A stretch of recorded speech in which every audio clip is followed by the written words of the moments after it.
Hi hello வணக்கம் நண்பர்களே. Welcome to நலம் தரும் சமையல் சேனல். நம்ம இன்றைக்கி சிறுதானிய அரிசியில் பிஸ்மிலாபாத் எப்படி பண்ணுறதுன்னு தான் பார்க்க போகிறோம்.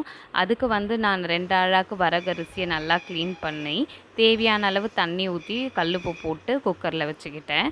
வரகரிசின்ட்டு இல்லை, நம்ம எந்த சிறுதானிய அரிசி வேணாலும் எடுத்துக்கலாம்.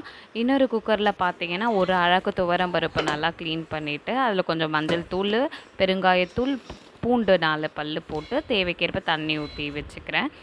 பருப்பு பார்த்திங்கன்னா குழையிற அளவுக்கு விசில் வர அளவுக்கு ஸ்டவ்வில் வச்சு எடுத்துக்கிறேன். இன்னொரு சைடில் பார்த்திங்கன்னா இந்த வரகரிசியை ஒரு விசில் வர அளவுக்கு வேக விட்டு எடுத்துக்கிறேன்.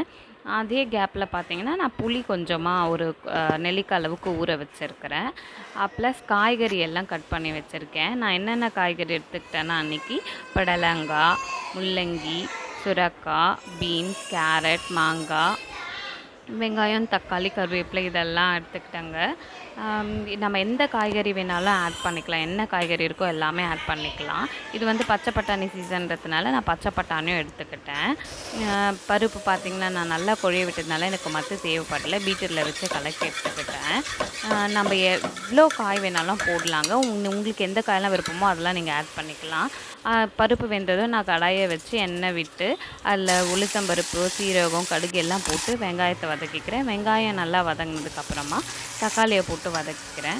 தக்காளி வதங்கினதுக்கப்புறமா நான் கட் பண்ணி வச்சேன் இல்லையா, அந்த காய்கறி எல்லாமே நல்லா வதக்கி எடுத்துக்கிறேன். அப்போ அதோடு சேர்த்து பட்டாணியையும் வதக்கிக்கிறேன். காய் நல்லா கொஞ்சம் ஓரளவுக்கு நல்லா வதங்கினதுக்கப்புறமா இது பார்த்தா அதிகமாக தெரியுங்க, பட் காய் எல்லாம் வெந்ததும் குழஞ்சிடும். ஸோ நம்ம எவ்வளோ காய்கறி வேணாலும் போடலாம்.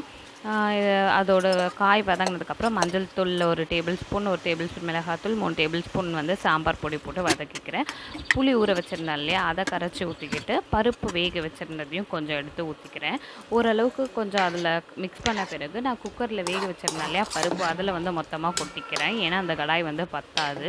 இதில் நான் பார்த்திங்கன்னா உப்பு காரம்லாம் பார்த்து கொஞ்சம் தண்ணி எக்ஸ்ட்ரா சேர்த்துக்கிறேன். நமக்கு ஆல்ரெடி எல்லாம் கரெக்டாக இருந்துச்சுன்னா நம்ம அப்படியே வச்சுக்கலாம். அதுக்கப்புறமா நான் இந்த குக்கரை மூடி போட்டு ஒரு விசில் வர அளவுக்கு வேக வச்சு எடுத்துக்கிறேன். காயெல்லாம் நல்லா வெந்து சூப்பராக வரும். நான் இறக்கிட்டேங்க. இறக்கி பார்த்தா ஸ்டீம் போன பிறகு ஓப்பன் பண்ணி பார்த்தேன். காயெல்லாம் சூப்பராக வெந்து இருக்குது.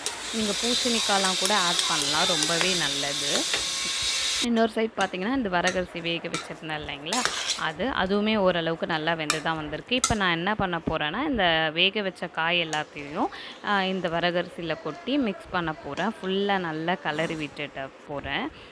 நல்லா கட்டி முட்டி இல்லாத கிளறி விட்டுட்டு இப்போ நான் குக்கரை மூட போகிறேன். குக்கரை மூடி ஒரு 5 மினிட்ஸ் சிம்மில் ஸ்டவ்வில் வைக்க போகிறேன். விசில் வர தேவையில்லைங்க. 5 மினிட்ஸ் சிம்மில் விட்டு நான் இறக்கிடுவேன், அவ்வளோதான். சிம்மில் விட்டு இறக்கிட்டு அதில் நெய் 2 டேபிள் ஸ்பூனும் கொஞ்சம் கொத்தமல்லியும் ஆட் பண்ணி ஃபுல்லாக கலரி விட்டுட்டாங்க. அவ்வளோதாங்க, பிஸ்மிலாபாத் ரெடி ஆகிடுச்சு. நீங்கள் சிறுதானிய அரிசியில் இப்படி கூட ட்ரை பண்ணி பார்க்கலாம், ரொம்பவே நல்லாயிருக்கும். உங்களுக்கு என்னுடைய வீடியோ பிடிச்சிருந்தா லைக் பண்ணுங்கள், ஷேர் பண்ணுங்கள் அண்ட் சப்ஸ்கிரைப் பண்ணுங்கள். தேங்க்யூ.